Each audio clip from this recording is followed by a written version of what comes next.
西瓜为什么越来越难吃了？今年的西瓜的确是一个比一个红，价格也一个比一个低，可买回家一尝，不甜不脆，水渣渣的，吃到瓜皮附近甚至有点发酸发涩。明明花了钱，却像在吃一块染了色的水。西瓜的魂到底被谁偷了？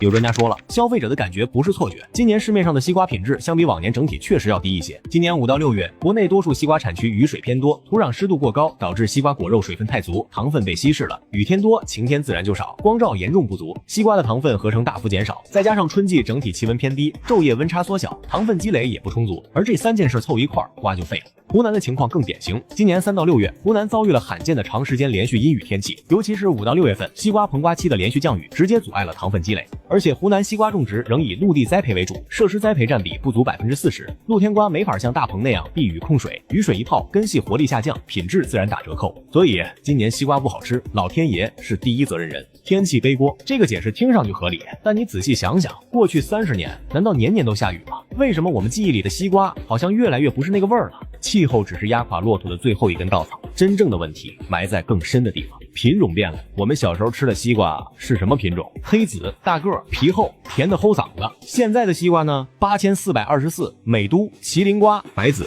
皮薄，好看，耐运输。这些新品种都是通过3倍体杂交来的。普通西瓜是2倍体，染色体2套；无籽西瓜是3倍体，染色体3套。配对紊乱，长不出成熟黑籽，只能留下细小发白的退化种皮。白籽不是没熟，是它根本长不成黑籽。为了什么？为了不用吐籽，为了吃起来方便。种植方式也变了。老瓜农有种说法，顺境出产量，逆境出品质，听着像鸡汤，其实是自然法则。植物在逆境里挣扎，那是它们在修炼，糖分、香气、风味全是反抗留下的痕迹。可现在的西瓜呢？大棚里长大，水从管子流，肥暗配方位，不用防晒，不怕雨淋，不被虫咬，过着安排好的幸福生活，最后长成了一个没有故事的西瓜。说到底，西瓜从水果变成了商品。中国是全球西瓜产量第1的国家，一年种出6000万吨以上。今年全国西瓜种植面积又比去年增加了约20%。当西瓜成了大宗商品，它的命运就不再属于自己。现代供应链有3条铁律：能种、能运、能放。为了满足这3条，育种的方向变了，抗病、耐储运、产量高排在第1位。风味那是锦上添花，不是雪中送炭。武汉的科研团队花了好几年攻克脆皮难题，培育出5农8号，能让瓜田收成提升2成，运输损耗大幅减少。瓜农算了一笔账，1亩地产量7、8千斤，净利润超2000元。你觉得育种专家会优先考虑这瓜好不好吃，还是这瓜能不能让农民多赚钱？答案不言自明。采摘也变了，为了抢早市、抢价格窗口，很多西瓜7、8成熟就被摘了下来，经过长途运输和催熟处理再上市。看着红瓤，其实糖分早就停止积累了。你买回家切开，中心寡淡，